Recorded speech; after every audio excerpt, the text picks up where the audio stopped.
It was a tale of two Saturdays. As the number of COVID cases in the U.S. closed in on 1.5 million, the death toll topped 88,000, and most states took tentative steps to reopen. President Trump was out of sight at Camp David, but not out of mind, dispatching dozens of messages to followers of his Twitter feed, continuing a stream of attacks on his predecessor, at least 160 tweets since last Sunday, that Trump boils down to a single word: Obamagate. Earlier this week, Obama tweeted out a one-word response of his own: vote. But on Saturday, the former president made a rare public appearance. In two virtual commencement addresses, he delivered a pointed critique of how the Trump administration has handled the coronavirus crisis.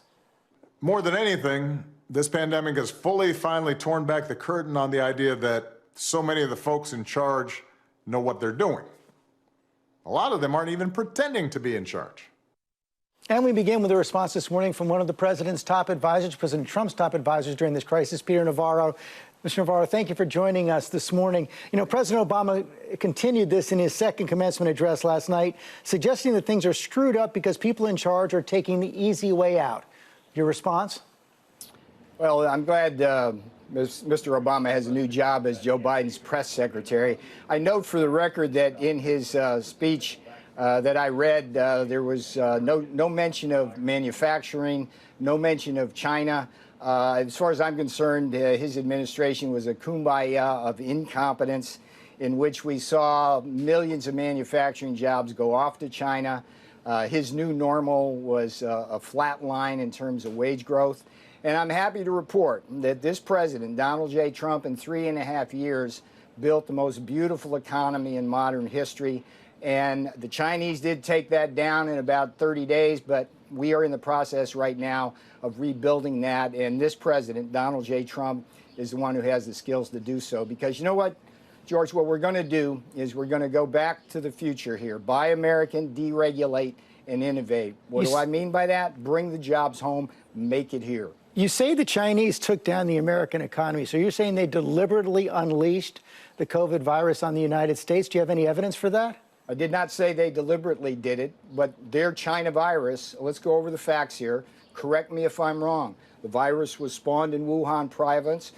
Patient zero was in November. The Chinese, behind the shield of the World Health Organization, for 2 months hid the virus from the world and then sent hundreds of thousands of Chinese on aircraft to Milan, New York, and around the world to seed that. They could have kept it in Wuhan. Instead, it became a pandemic. So that's why I say the Chinese did that to Americans, and they are responsible. Now, George, one other thing that I think is unconscionable about the Chinese behavior. As we speak, they signed a trade deal on January 15th, and they promised not to steal our intellectual property. Big part of that deal. Guess what? The FBI has now issued warnings that the Chinese government is hacking the intellectual property so that they can steal vaccines for the world. And what would they do with it? It wouldn't be a benign experience. They'd use that vaccine to profiteer and hold the world hostage. So yes, I do blame the Chinese. And it'd be really interesting, George, as to how this election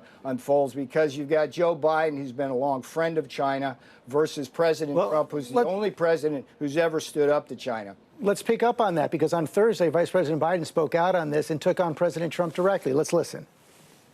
The truth is, Trump was praising the Chinese government, downplaying the threat to the American people.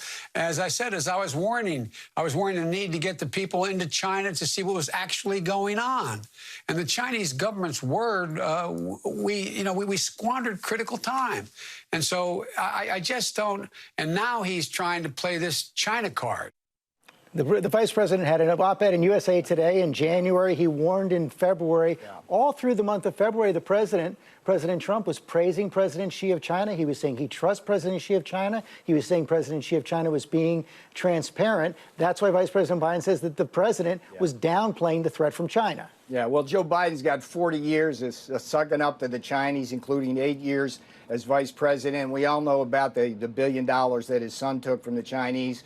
That's just not factual, sir. That is not a fact. He did not take $1 billion from the Chinese. Went into that hedge fund. But be that as it may, I do think this election is going to be a referendum in many ways on China. And here's what we know, George. The Pew Research Group did a poll which showed that over 90% of the American public think that China is a threat in some way, and over 70% have an unfavorable opinion. In my judgment, the behavior of the Chinese Communist Party over the last 3 months, particularly in terms of unleashing this pandemic, I think they're shooting for 100% negative views. So we'll have Joe Biden, long friend of China, President Donald J. Trump, the only president in modern history to stand up to China, going into November, and it's what this is going to be about. It's not going to be about the pandemic. It's going to be about jobs, because what we have to do now is rebuild the economy.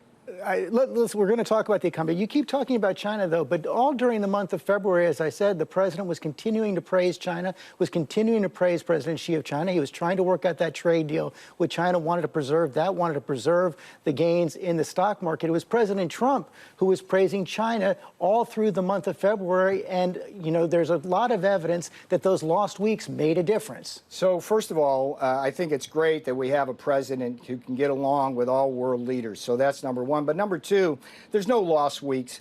This starting gun for the China pandemic started on January 30th when President Trump had the courage to pull down the flights from China. That was an enormously courageous decision. He took a lot of heat from that. And from that day, and I was personally involved in a lot of this, we were moving on 3 vectors of attack in February: vaccine development, development of therapeutics like remdesivir, and the building up a capacity for things like N95 masks. And the work we did throughout February has borne beautiful fruit here in this spring, because what we saw on Friday in the Rose Garden was the announcement of a 14-company race to a vaccine with the goal of December. What we've seen is therapeutics like remdesivir already going into hospitals right now to save American lives. And we had a company like Honeywell building 2 factories in 5 weeks, George, instead of 9 months, 5 weeks. That's Trump time, to produce 20 million N95 masks a month. So don't tell me that we lost February, because I was there. I'm right here,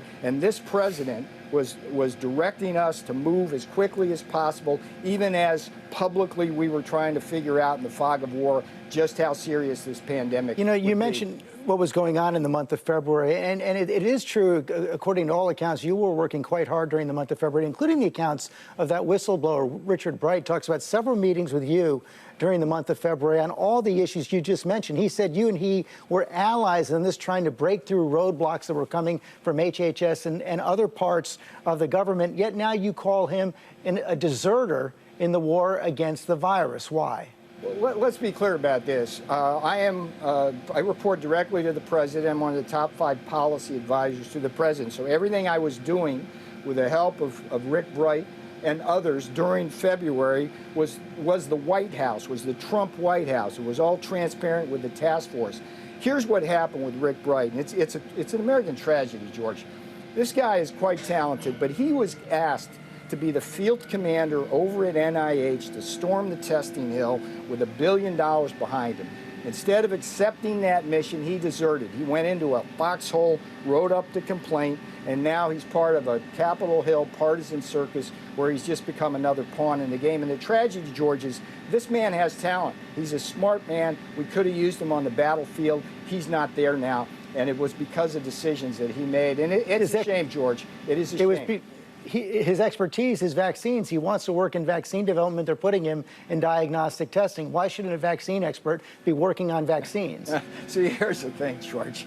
I've been with the president since the campaign, right? I came here to do trade policy, right? What am I now, a conscript in the war on the China virus? I'm like a quartermaster and a shipping clerk half the time. Do I complain? No, that's my mission for this president, for this country. We do what we have to do when we have to do it for this country. And Rick Bright, he made a choice. He could have been making a tremendous contribution over at NIH to testing, and you and others have been complaining about testing. He could have been the field general, and now he's off the battlefield, and it was by his own choice, sir. Let's talk about the economic response. We saw some tough numbers at the end of the week on jobs, on manufacturing, on retail sales. The House passed that $3 trillion, the next stimulus package, on Friday. Is that a basis for negotiation? Is the president prepared to sign another relief package? So Nancy Pelosi basically lost me with that package when she has $1,200 checks for illegal immigrants, and it just goes downhill from there. What we have to do, George, is basically go with the fiscal and monetary stimulus that we've been going through. We've got a lot coursing through the system now. We may need more, and I'm going to let others above my pay grade negotiate that. What I'm Fed focused Chairman on, Powell says we do need more. well, what I'm focused on, George, and this is the real key to success, is going to be the structural adjustments we're going to have to make. For every service sector job we might lose as we adjust to this China virus, we're going to have to replace that with manufacturing jobs, which do have a high multiplier in terms of creating service sector jobs again. So what I'm focused on with President Trump is a Buy American, Deregulate, Innovate agenda, which will start with bringing our pharma supply chains home, bringing our medical supplies and equipment supply chains home. So we build it here. That'll be both good economics, but also good national security. And from there, we're going to fan out. And basically, this president, going back to him as a candidate, promised to bring our jobs home. That's going to be key to the future with innovation.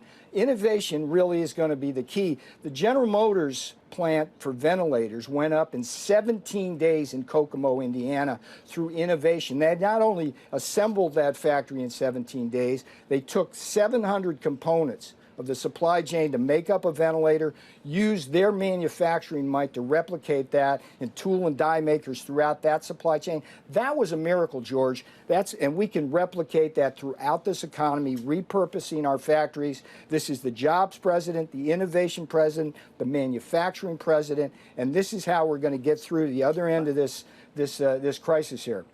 Finally, sir, I want to get to that firing of the State Department Inspector General on Friday night, Steve Linick, fourth Inspector General removed by the president in the last several weeks. What do you say to Democratic critics who say what the president is doing is undermining any idea of independent oversight?